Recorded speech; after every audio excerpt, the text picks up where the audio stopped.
आपको भी। मुख्यमंत्री ने निर्देश दिया कि होम आइसोलेशन और नॉन कोविड मरीजों के लिए विशेषज्ञ चिकित्सकों की सूची और संपर्क माध्यम का किया जाए व्यापक प्रचार प्रसार, टेली कंसल्टेशन को दिया जाए बढ़ावा।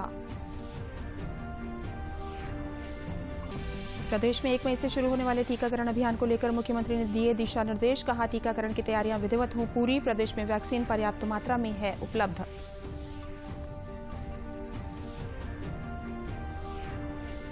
देश में बीते 24 घंटों में कोरोना संक्रमण से 2,19,000 से ज्यादा मरीज हुए ठीक। बीते 24 घंटों में आए संक्रमण के 3,52,991 नए मामले।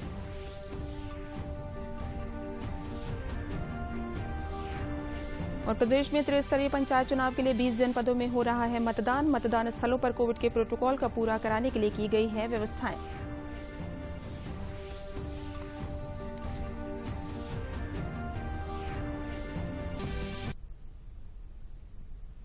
नमस्कार, मैं हूं तरन्नुम रिजवी। अब समाचार विस्तार से।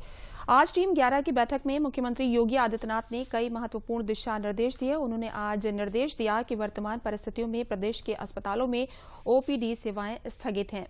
ऐसे में टेली कंसल्टेशन को बढ़ावा दिया जाए। कोविड होम आइसोलेशन और नॉन कोविड मरीजों के लिए विशेषज्ञ चिकित्सकों की सूची, संपर्क माध्यम का व्यापक प्रचार प्रसार कराया जाए। साथ ही होम आइसोलेशन में इलाजरत मरीजों से सीएम हेल्पलाइन के माध्यम से हर दिन संवाद बनाया जाए। उन्होंने न्यूनतम 1 सप्ताह की अवधि के लिए मेडिकल किट उपलब्ध कराया जाए। स्वास्थ्य मंत्री के स्तर से मेडिकल किट वितरण व्यवस्था की जिलेवार समीक्षा की जाए। सीएमओ की जवाबदेही तय की जाए। दवाओं का कोई अभाव नहीं है। अस्पतालों में इलाजरत मरीजों से हर दिन संवाद बनाया जाए। मुख्यमंत्री ने बैठक में कहा कि ऑक्सीजन की आपूर्ति हर दिन बढ़ती जा रही है। रुड़की, काशीपुर, मोदीनगर के साथ साथ बोकारो आदि प्लांट से लगातार आपूर्ति सुनिश्चित कराई जा रही है। एमएसएमई इकाइयों को भी सीधे अस्पतालों से लिंक कर आपूर्ति कराई जा रही है। टाटा और रिलायंस समूहों की ओर से भी प्रदेश को ऑक्सीजन आपूर्ति का प्रस्ताव मिला है। संबंधित लोगों से संवाद कर तत्काल आपूर्ति सुनिश्चित कराई जाए। सभी जिले के प्रत्येक छोटे बड़े अस्पताल की स्थिति पर नजर रखी जाए। जिसे भी जरूरत होगी ऑक्सीजन जरूर मुहैया कराया जाए। ऑक्सीजन की सुचारू आपूर्ति वितरण के लिए प्रदेश के 7 संस्थाओं द्वारा ऑक्सीजन की ऑडिट भी कराई जा रही है। ऑक्सीजन टैंकरों की संख्या बढ़ाए जाने के संबंध में विशेष प्रयास की जरूरत है। इसमें भारत सरकार से भी सहयोग प्राप्त किया जा सकता है। ऑक्सीजन टैंकर को जीपीएस से जोड़ते हुए इनके संचालन की ऑनलाइन मॉनिटरिंग की जाए। उन्होंने निर्देश दिया कि कोई भी सरकारी अथवा निजी अस्पताल बेड उपलब्ध होने पर कोविड पॉजिटिव मरीज को भर्ती के लिए मना नहीं कर सकता है। यदि सरकारी अस्पताल में बेड उपलब्ध नहीं है तो संबंधित अस्पतालों से निजी चिकित्सालय में रेफर करेगा। निजी हॉस्पिटल में मरीज भुगतान के आधार पर उपचार कराने में यदि सक्षम नहीं होगा तो ऐसी दशा में राज्य सरकार आयुष्मान भारत योजना के तहत अनुमानित दर पर वहां उसके इलाज का भुगतान करेगी। कोविड-19 प्रबंधन हेतु गठित टीम 11 को मुख्यमंत्री योगी आदित्यनाथ ने दिशा निर्देश देते हुए कहा कि प्रदेश में अब तक 97,83,416 लोगों को कोविड टीके की पहली डोज दी जा चुकी है, जबकि 20 लाख से अधिक लोगों को दोनों डोज लग चुकी है। इस तरह टीके की 1,17,83,880 डोज एडमिनिस्टर की जा चुकी है। प्रदेश में वैक्सीन की पर्याप्त उपलब्धता है।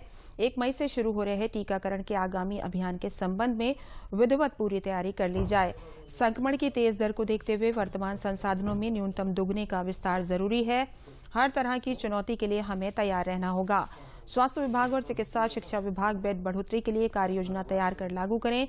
स्वास्थ्य विभाग सभी जिलों में कम से कम 2 और सीएससी को इस कार्य में जोड़े। इसी तरह चिकित्सा शिक्षा विभाग नए मेडिकल कॉलेजों को डेडिकेटेड कोविड अस्पताल के रूप में तैयार कराए। इन अस्पतालों में ऑक्सीजन, वेंटिलेटर, प्रशिक्षित मानव संसाधन की उपलब्धता सुनिश्चित कराई जाए। आमजन को स्वास्थ्य विशेषज्ञों की सलाह सुलभता से उपलब्ध कराएं।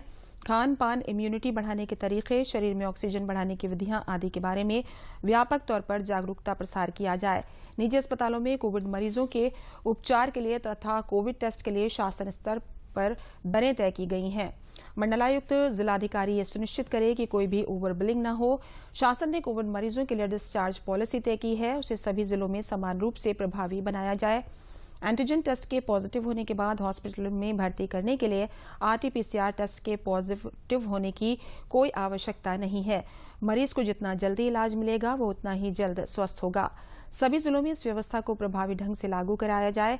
स्वास्थ्य विभाग तथा चिकित्सा शिक्षा विभाग ये सुनिश्चित कराए कि सभी सरकारी और निजी अस्पताल जिनकी क्षमता 100 से अधिक बेड की है, उनके पास स्वयं का ऑक्सीजन प्लांट हो।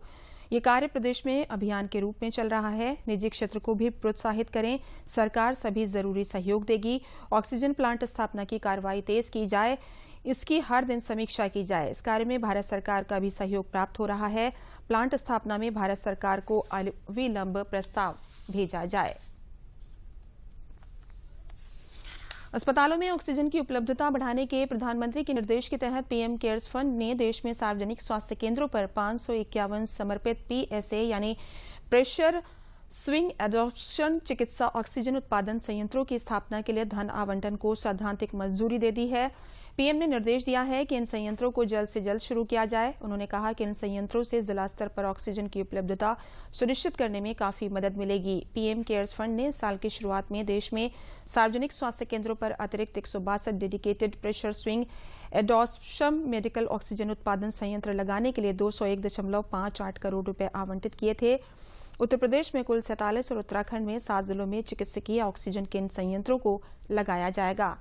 उत्तर प्रदेश के जिन जिलों में ऑक्सीजन संयंत्र लगाने की मंजूरी मिली है, उनमें नाम इस प्रकार से हैं: लखनऊ, वाराणसी, गोरखपुर, आगरा, अलीगढ़, आजमगढ़, बहराइच, बलिया, बाराबंकी, बरेली, बस्ती, बदायूं, बुलंदशहर, देवरिया, इटावा, फैजाबाद, फर्रुखाबाद, फतेहपुर, फिरोजाबाद, गौतम बुद्ध नगर, गाजियाबाद, गाजीपुर, गोंडा, हरदोई, जालौन, जौनपुर, झांसी, कन्नौज, कानपुर नगर, लखीमपुर खीरी, ललितपुर, मथुरा, मेरठ, मिर्जापुर, मुरादाबाद, मुजफ्फरनगर, पीलीभीत, प्रतापगढ़, प्रयागराज, रायबरेली, रामपुर, सहारनपुर, शाहजहांपुर, सीतापुर, सुल्तानपुर और उन्नाव हैं। पीएम केयर्स फंड ने इस साल की शुरुआत में देश में सार्वजनिक स्वास्थ्य केंद्रों पर अतिरिक्त 162 dedicated pressure swing adsorption PSA medical oxygen उत्पादन संयंत्र लगाने के लिए 201.58 करोड़ रुपए आवंटित किए थे। जिला मुख्यालयों के सरकारी अस्पतालों में पीएसए ऑक्सीजन उत्पादन संयंत्र स्थापित करने का मुख्य उद्देश्य सार्वजनिक स्वास्थ्य प्रणाली को और मजबूत करना है और ये सुनिश्चित करना है कि इनमें से प्रत्येक अस्पतालों में कैप्टिव ऑक्सीजन उत्पादन की सुविधा बनी रहे। इस तरह से अपने स्तर पर ऑक्सीजन उत्पादन सुविधा से इन अस्पतालों और जिले की दिन प्रतिदिन की मेडिकल ऑक्सीजन की जरूरतें पूरी हो सकेंगी। इसके अलावा तरल चिकित्सा ऑक्सीजन एलएमओ कैप्टिव ऑक्सीजन उत्पादन के टॉपअप के रूप में काम करेगा। इस तरह की प्रणाली ये सुनिश्चित करेगी कि जिले के सरकारी अस्पतालों को ऑक्सीजन की आपूर्ति में अचानक व्यवधान न उत्पन्न हो सके और कोरोना मरीजों व अन्य जरूरतमंद मरीजों के लिए निर्बाध रूप से पर्याप्त ऑक्सीजन मिल सके। देश विदेश के विभिन्न हिस्सों में ऑक्सीजन आपूर्ति का काम निर्बाध तरीके से जारी है। इसी कड़ी में सिंगापुर से मेडिकल उपकरण मुंबई पहुंचे हैं। 500 वीआईपीएपीस, 250 ऑक्सीजन कॉन्सन्ट्रेटर और अन्य चिकित्सा उपकरण मुहैया कराए गए हैं। झारखंड के बोकारो से ऑक्सीजन लखनऊ पहुंचाई गई है।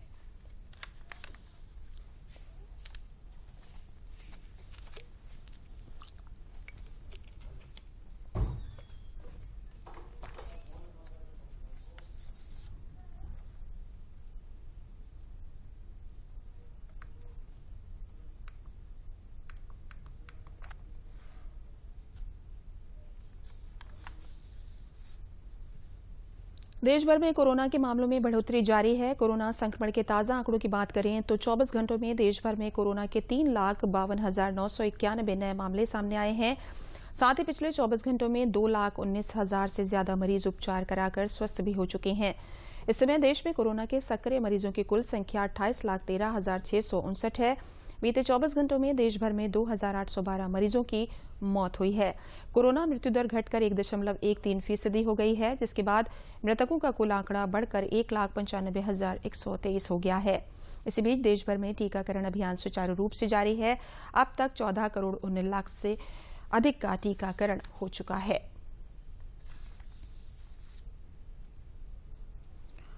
सीएसआईआर कोशिकीय एवं आणविक जीव विज्ञान केंद्र ने ड्राई स्वैब वाले आरटीपीसीआर जांच को ठीक तरीके से करने के लिए स्वास्थ्य कर्मियों को आवश्यक तकनीकी परीक्षण देने की पेशकश की है।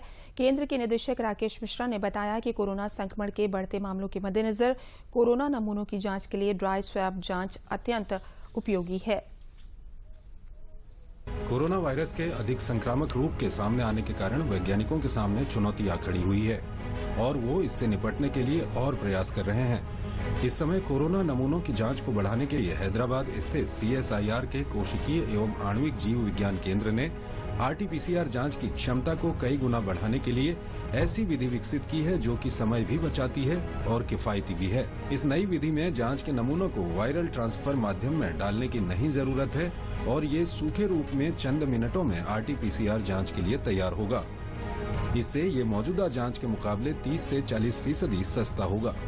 डायग्नोसिस के लिए CSIR की लैब CCMB ने बनाया है, वो RT-PCR मेथड के ऊपर बेस्ड है, लेकिन हमने इसमें 2 स्टेप्स जो VTM में सैंपल कलेक्ट करने वाला स्टेप और फिर उसके बाद RNA आइसोलेट करने वाला स्टेप हटा दिया है और ये मेथड इसलिए बहुत ही सिंपल और उतने ही एक्यूरेसी वाला है जैसे कि स्टैंडर्ड RT-PCR मेथड है।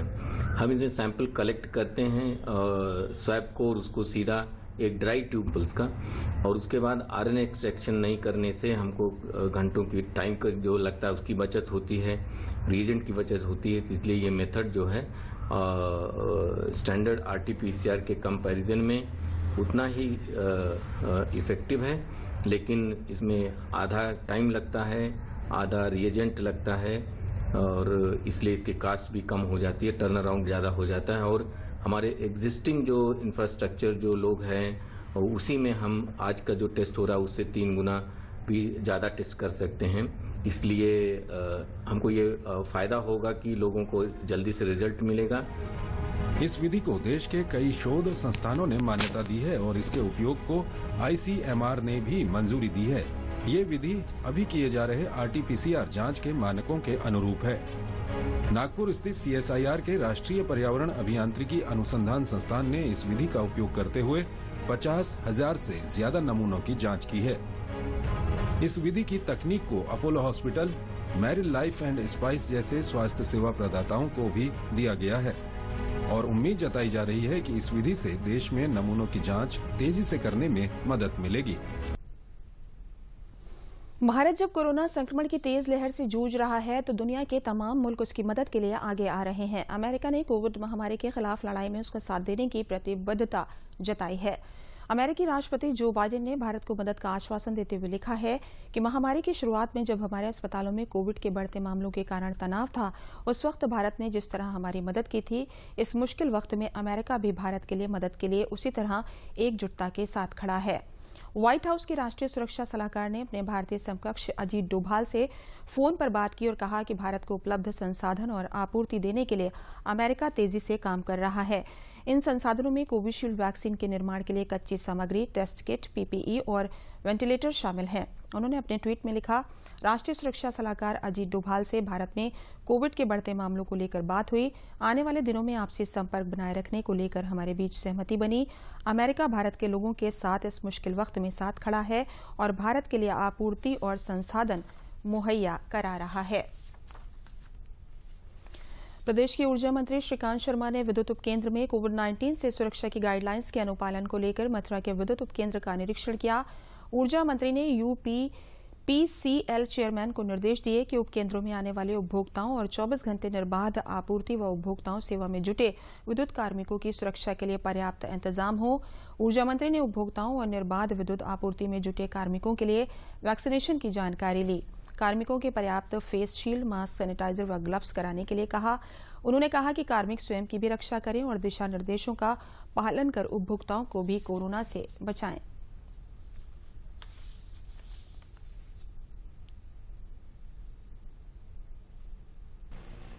देखिए, अभी पूरा फोकस ये है कि 24 घंटे बिजली सबको उपलब्ध कराना है, क्योंकि संकट काल है और इस संकट काल में हमारे सभी ऊर्जा परिवार की सभी हमारे जो मित्र हैं, हमारे सब इंजीनियर साथी हैं, सब लोग सुरक्षित रहें। और इसके लिए जो हमारे नीचे संविदा कर्मचारी हैं, हमारे TG2 हैं, हमारे JE हैं, S2 हैं, सभी जो इंजीनियर्स हैं, हमारे अभियंता हैं, सब को पहले हम जो कोविड की गाइडलाइंस हैं उनके तहत उनके पास प्रॉपर व्यवस्था होनी चाहिए। ग्लव्स रहें, फेस शील्ड लगाएं, क्योंकि पब्लिक के साथ इंटरेक्शन रहता है। तो आज केवल मोटिव यही है कि जो हमारे अपने इंजीनियर परिवार के, जो हमारे ऊर्जा परिवार के जो सदस्य हैं, वो सुरक्षित रहें, जिससे कि उपभोक्ताओं को 24 घंटे बिजली देने में हम लोग पूरी तरह से जो हमारी ड्यूटी है उसको हम पूरा कर सकें। तो मैंने सभी एमडीज को ये निर्देशित किया है कि उनकी चिंता करें और कहीं कोई अगर बीमार है तो तुरंत उसको एडमिट कराएं, उसकी देखभाल करें। चेयरमैन को मैंने आदेशित किया है कि पूरे जितने भी हमारे डिस्कॉम हैं वो सभी लोगों की चिंता करें और कहीं कोई बीमार है तो तत्काल प्रभाव से उसको उपचार कराएं और गार्जियन की तरह काम करें अभी, जिससे कि ये सब लोग 24 घंटे बिजली का जो सरकार का देने का लक्ष्य है उसको पूरा करें, क्योंकि संकट काल में बिजली एक मूलभूत आवश्यकता है। ये बिजली तो चाहिए ही चाहिए। उसके लिए हमारे सब लोग सुरक्षित रहेंगे तो हमारा जो मोटिव है वो जल्दी सर्व होगा। अलीगढ़ में कोरोना के बढ़ते मामलों से ऑक्सीजन की खपत बढ़ गई है। पूरा तंत्र ऑक्सीजन के लिए जंग लड़ रहा है। इसके साथ ही कंट्रोल रूम का नंबर 057124200100 भी जारी किया है ताकि लोगों की जान बचाई जा सके। इससे निजी अस्पताल दीनदयाल में 187 सिलेंडर, मेडिकल कॉलेज में 201, वरुण ट्रॉमा में 136, वखार हॉस्पिटल में 7, एसजेडी में 23, किड्स केयर में 5, केके में 18, गीतांजलि में 6, जेल अस्पताल में 4, रूसा में 30, अकराबाद CSC 4 ऑक्सीजन सिलेंडरों की आपूर्ति की जा रही है। जिले में एकमात्र हवा से ऑक्सीजन बनाने का प्लांट है। यहां पर 250 सिलेंडर तैयार किए जाते हैं। वहीं 3 फैक्ट्री में लिक्विड से ऑक्सीजन गैस बनाई जाती है। ड्रग इंस्पेक्टर ने बताया कि जिले को प्रतिदिन आपूर्ति होती रहे, इसके लिए प्रोडक्शन यूनिट संचालकों से बात की जा रही है। वहीं कोविड अस्पताल बनाए गए संचालकों का कहना है कि पहले ऑक्सीजन की कमी थी, लेकिन अब प्रशासन के द्वारा लिक्विड गैस मंगाई गई है, जिसमें अब दिक्कत नहीं हो रही है। अब मरीजों को भी कोई परेशानी नहीं हो रही है और सबके यहाँ पहुंचाई भी जा रही है, इसलिए ऑक्सीजन की कोई शॉर्टेज नहीं महसूस हो रही है। पिछले 1 महीने में हम देख रहे हैं ऑक्सीजन की डिमांड लगातार बहुत एक्सपोनेंशियली बढ़ी है, लेकिन इस दौरान हमारी सरकार ने, हमारे प्रशासन ने बहुत ही उम्दा काम किया है। बहुत ही मतलब आप देखिए तन मन धन से वो लगे हुए हैं ऑक्सीजन की सप्लाई पूरी करने में।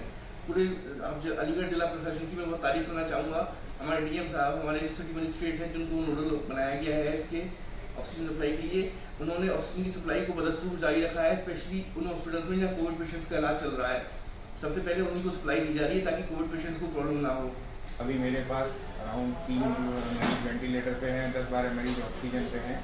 ऑक्सीजन की किल्लत है, ऑक्सीजन की परेशानी भी है, लेकिन जो प्रशासन है वो बहुत मेहनत से काम कर रहा है और ऑक्सीजन की जो हमें ज़रूरत है वो प्रोवाइड करा रहा है। मेरा 15 बेडेड कोविड हॉस्पिटल मैंने अभी शुरू किया है। इसमें शुरू में ऑक्सीजन की पर्याप्तता कम हो रही थी, उसको हमने यहाँ के प्रशासन को अवगत कराया समय समय पर। अब वो हमें ऑक्सीजन धीरे धीरे मिलने लग रही है और मेरा सभी नगरवासियों से अनुरोध है कि इस ऑक्सीजन के लिए इतना परेशान ना हो। धीरे धीरे ऑक्सीजन की उपलब्धता होती जाएगी और सबको मिलती जाएगी। कोरोना महामारी के इस दौर में प्रकृति के साथ एवं औषधियां मानव जाति के लिए कारगर साबित हो रही हैं। केंद्रीय उपोष्ण बागवानी संस्थान के निदेशक शैलेंद्र राजन ने बताया कि पेड़ पौधों के रखरखाव से इस महामारी में सकारात्मक सोच को बढ़ावा मिल रहा है। वहीं आम में भी मैगीफिरिन तत्व प्रतिरोधक क्षमता बढ़ाने एवं अन्य बीमारियों से लड़ने में सहायक साबित हो रहे हैं। आयुर्वेदिक फार्मासिस्ट रघुपति श्याम त्रिपाठी ने बताया कि इस कोरोना संकट काल में प्राकृतिक औषधियां गिलोय, तुलसी सहित आयुष मंत्रालय द्वारा आयुष काढ़ा वरदान साबित हो रहा है।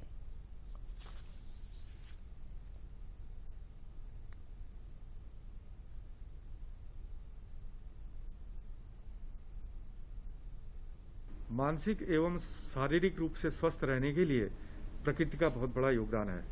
हम सभी जानते हैं बागवानी के द्वारा हम अपने आप को पौधों से जोड़ते हैं और व्यस्त रखते हैं। इससे हमारे अंदर सकारात्मक सोच आती है।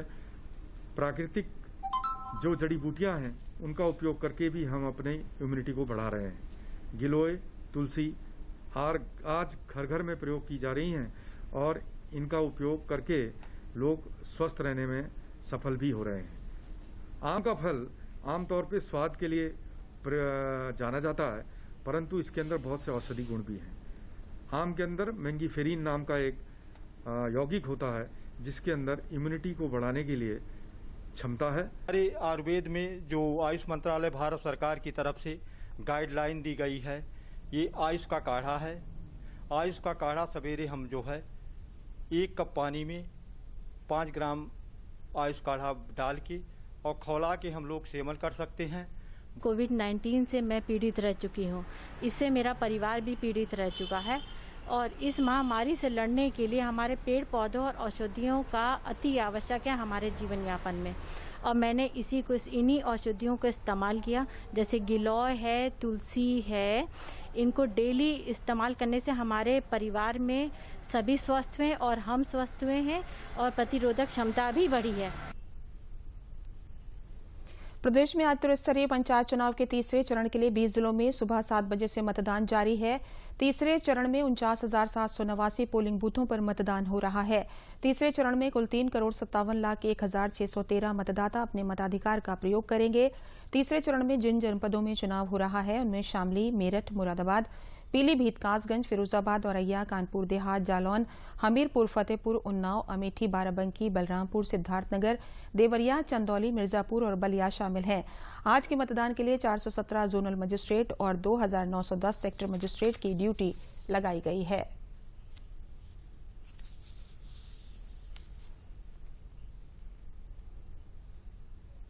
मेरठ में त्रिस्तरीय पंचायत चुनाव के लिए सुबह 7 बजे से मतदान शुरू हो गया है। सुरक्षा के पुख्ता इंतजाम किए गए हैं। 12 ब्लॉक में 13,38,181 मतदाता अपने मताधिकार का प्रयोग कर सकेंगे। सुबह 7 से शाम 6 बजे तक वोट डाले जाएंगे। उधर पुलिस प्रशासन ने सुरक्षा के पुख्ता इंतजाम किए हैं। मतदान स्थलों पर ग्राम पंचायत सदस्यों के लिए सफेद, ग्राम प्रधान के लिए हरा, क्षेत्र पंचायत के लिए नीला और जिला पंचायत सदस्य के लिए गुलाबी मतपत्र होगा। सभी मतपत्र एक ही बैलेट बॉक्स में डाले जाएंगे। जिले में 231 संवेदनशील, 310 अति संवेदनशील और 92 अति संवेदनशील प्लस मतदान केंद्र हैं। जिले में 35 जोनल मजिस्ट्रेट और 148 सेक्टर मजिस्ट्रेट तैनात किए गए हैं।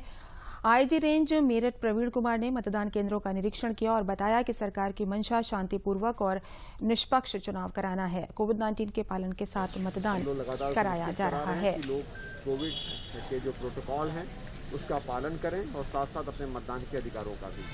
ये चुनौतीपूर्ण कार्य है, बखूबी पुलिस और प्रशासन के लोग मिलकर के इस कार्य को कर रहे हैं। जो पब्लिक के समझदार लोग हैं उनका भी सहयोग लिया जा रहा है। जहाँ कोई खुराफात करने की कोशिश करेगा उसको कठोरतम कार्रवाई की जाएगी, ऐसा स्पष्ट निर्देश सभी को दिया हुआ है और सभी लोग इसके लिए लगातार विफलशील हैं। देखिए, सबसे पहले इम्पोर्टेंट काम यह है कि जगह जगह पर इसकी चेकिंग कराई जा रही है आकस्मिक रूप से और साथ साथ में जो सोशल डिस्टेंसिंग है उसका पालन कराया जा रहा है। 100% लोग मास्क लगा के आए, इसको सुनिश्चित कराया जा रहा है और लोगों को लगातार माइक के माध्यम से प्रचार करते हुए भी लोगों को बताया जा रहा है, इन्फोर्समेंट भी किया जा रहा है, समझाया। त्रिस्तरीय पंचायत चुनाव के तहत जालौन में मतदान किया जा रहा है। जिले के 9 विकासखंडों की 574 ग्राम पंचायतों, 25 जिला पंचायत सदस्य व 630 क्षेत्र पंचायत सदस्यों के लिए मतदाता पोलिंग बूथों पर पहुंचकर मतदान कर रहे हैं। वहीं इस दौरान लोगों ने जागरूकता का परिचय देते हुए कोविड नियमों का पालन किया। मतदान केंद्रों पर लोग मास्क लगाकर पहुंचे। इसके अलावा लोगों ने सोशल डिस्टेंस भी अपनाई। तीसरे चरण के मतदान के लिए जिले के सभी 9 ब्लॉकों को सेक्टर व जोनल के हिसाब से बांटा गया है। जिले में 8,120 चुनाव कर्मियों के साथ साथ मजिस्ट्रेटों की भी तैनाती की गई है। इनमें 9 जोनल, 52 स्टैटिक व 151 सेक्टर मजिस्ट्रेटों की तैनाती की गई है। जिले की 574 ग्राम पंचायतों व 25 जिला पंचायत सीटों पर मतदान करने के लिए लोगों ने सुबह से ही मतदान केंद्रों पर पहुंचना शुरू कर दिया। कोविड के चलते मतदान एसडीएम सदर बहुत बढ़िया व्यवस्था है और जो कि इस समय कोविड चल रहा है उसके खिलाफ एकदम बढ़िया से तैयारी है और दूसरी चीज सैनिटाइज किया जा रहा है और 2 गज की दूरी बनाई जा रही है और हर इंसान को तभी अंदर आया जा रहा है जब उसके मुंह पे मास्क है या रूमाल है। यहाँ काफ़ी अच्छी व्यवस्था दिखाई दे रही है। यहाँ काफ़ी लोग आए हैं, सभी मतदान लगे भाई और सब अपना अपना करने में और यहाँ से कोई वैसी कोई दिक्कत नहीं है। यहाँ सारी व्यवस्था मतलब सारा प्रशासन भी लगा है। यहाँ कोई चिंता मतलब कोई वैसी कोई बात नहीं, यहाँ अच्छी वोटिंग हो रही। कोरोना महामारी से हम लोग जूझ रहे हैं। इस समय पर वोटिंग हो रही है तो हम लोग 2-2 गज की दूरी बनाकर चल रहे हैं और वोटिंग बढ़िया पूर्णतः अच्छी तरह से चल रही है। मतदान हो रहा है। पंचायत चुनाव को देखते हुए जो है यहाँ पे पूरा कोविड गाइडलाइन का पालन किया जा रहा है। आप स्वयं देख सकते हैं कि सभी जगह मास्क और सैनिटाइजर का इस्तेमाल किया जा रहा है और उनका टेम्परेचर लिया जा रहा है, सामाजिक दूरी पालन किया जा रहा है। और ब्लॉक डाकोर तहसील उरई में यहाँ पे हमारे यहाँ सभी बूथों में मतदान शुरू हो चुका है और लगभग 10% की वोटिंग पड़ चुकी है और सभी जगह शांतिपूर्ण मतदान है। कहीं भी किसी प्रकार की कोई शिकायत नहीं है और अगर कोई भी स्थिति आती है तो उसके लिए हम लोग पूरी तरीके से तैयार हैं।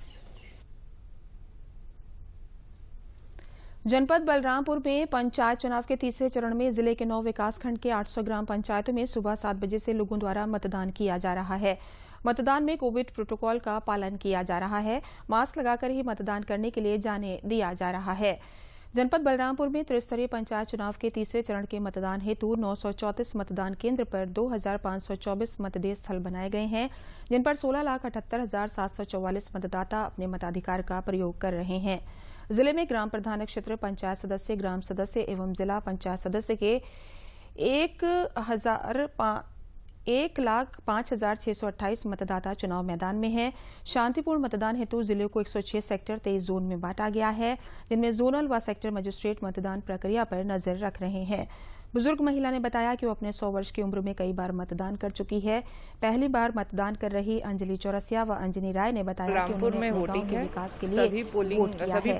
पुलिस अधीक्षक हेमंत कुटियाल ने बताया कि सभी मतदान केंद्रों पर सुरक्षा व्यवस्था सख्त है और शांतिपूर्वक मतदान चल रहा है। द्वारा भी भ्रमण करके सारी सुविधाओं का स्वयं भ्रमण किया जा रहा है। उसके अलावा हम सेक्टर मजिस्ट्रेट, जोनल मजिस्ट्रेट्स और जो पुलिस की भी टीमें लगी हैं उनके द्वारा भी भ्रमण किया जा रहा है। हर जगह शांति व्यवस्था बरकरार है। देखिए, थर्ड फेज का आज चुनाव हो रहा है बलरामपुर में। तो सबसे पहले जो सेंसिटिव बूथ की आप प्रश्न कर रहे हैं, वहाँ पे एडिक्वेट ड्यूटी लगाई गई है। वहाँ पे पहले से हम लोग सचेत रहे हैं, तो हमने नोटिस वगैरह लोग को दिए हैं, पाबंद किया है और पूरी हम निगरानी रख रहे हैं कि किसी प्रकार की कोई समस्या ना आए। लगातार कॉल को अटेंड किया जा रहा है। अगर कोई शिकायतें भी हैं, र्यूमर भी है, उनको अटेंड किया जा रहा है ताकि किसी प्रकार का समस्या ना हो। साथ में कोविड गाइडलाइन को सबको बताया गया है फॉलो करने के लिए। और आप भी जितना क्या कहते हैं, इस आपके माध्यम से भी जितना हो जाए कि गाँव में कोविड के सारे लोग फॉलो करें, रूल्स रेगुलेशन, मास्क वगैरह फॉलो करें और जो प्रॉपर डिस्टेंस है वो रखें, तभी ये दोनों चीज़ें संभव हो पाएंगी। समाचारों में बस इतना ही और आइए बाहर निकलने से पहले साथ आप भी मास्क लगाएं इस तरह।